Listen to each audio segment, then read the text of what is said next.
everybody, welcome along to Sportsbet TV with me, Paul Alster. I'm back for the final bulletin of August, and I have one selection running for you on Saturday at Sandown Park, and it's going to be a decent price as well. If you haven't already pressed the subscribe button on this channel, please do so, because I offer my tips here absolutely for free, and over the course of the many seasons and the last 4 years plus that I've been offering my thoughts on racing, we're showing a very good profit for every season and every calendar year, so it's worth sticking with it. There will be ups and downs because I don't tip short-priced horses. You won't find any of my runners normally in the first 3 or 4 of the betting, and so we're taking on the bookies and backing our own opinion. And if you're interested in more than one of these, then why not join me at my Out in Front service, which has been showing a very good overall profit since I started that the best part of 2 years ago now.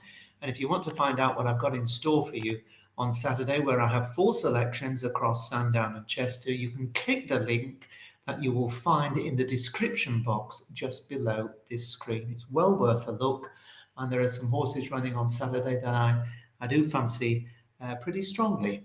But I also fancy one for you offered free here at Sportsbet on Saturday at Sandown, and it's in the 520, which is a really competitive 5 furlong handicap, and the going is good, and there are 10 runners. It's a sprint.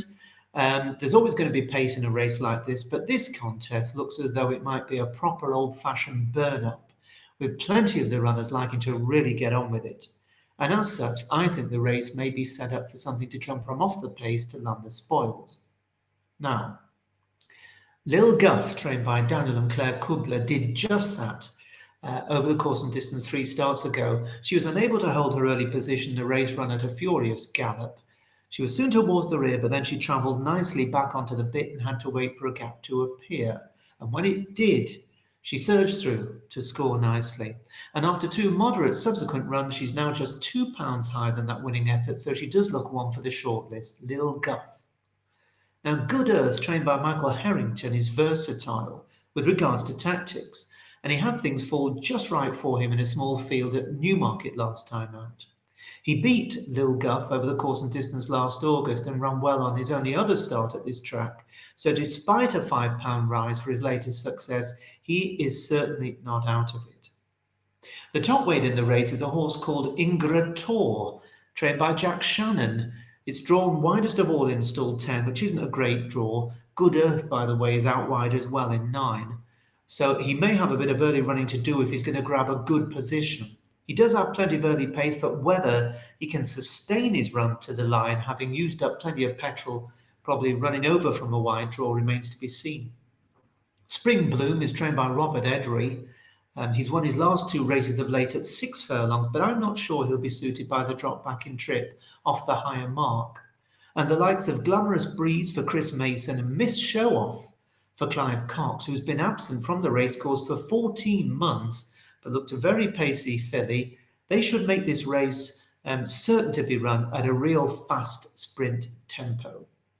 So on to my selection. Well, the choice is a horse called Ganesha. And Ganesha is trained by Philip Macon in the north, and the mount of the very good and somewhat underrated Clifford Lee.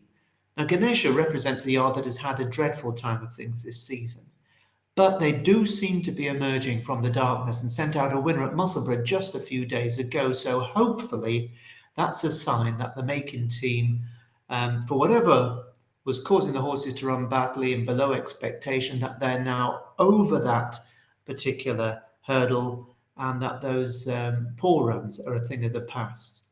Now, Ganesha flew the flag for this little stable last season, winning 3 times, and proved himself to be a really tough and consistent juvenile. He was gelded, though, after his final win of 2023 at Newcastle last October, and he had a 6-month winter break before reappearing at Southwell in April, where he showed little spark and was duly rested for a further 2 months. Remember, the yard was out of form when he ran a respectable race on his first start back after that at Hamilton, and then he did a little better when only beaten 4 lengths at Ayr the next time, still when the stable was not running particularly well. Last time, though, he ran in a competitive York sprint handicap. There are no easy sprint handicaps at York. And he was noted staying on really well after being held up as usual, running on strongly, and hinting that he may now be approaching his old form just as the stable has turned the corner. If indeed he is, then he may be able to exploit what is now a career low mark of 80. And the booking of Clifford Lee, who's riding for the very first time for Philip Macon, suggests they too are hopeful of a bold show. So granted the required luck in running at this sprint track, Ganesha is the one for me, available at 12 to 1 each way for 4 places with a number of firms at the time of this recording. So Ganesha, each way 12 to 1 for 4 places, Sandown 520 is my choice for you at Sportsbet on Saturday. Just a reminder that if you want to hear more tips and stick with me as we move towards the September run and of course the big meeting at Haydock, we've then got all the big meetings coming up at Newmarket. We've got the Air Western meeting with the Air Gold Cup, some really good racing at Newbury and all sorts going, as well as the jumpers starting to creep back into it as well.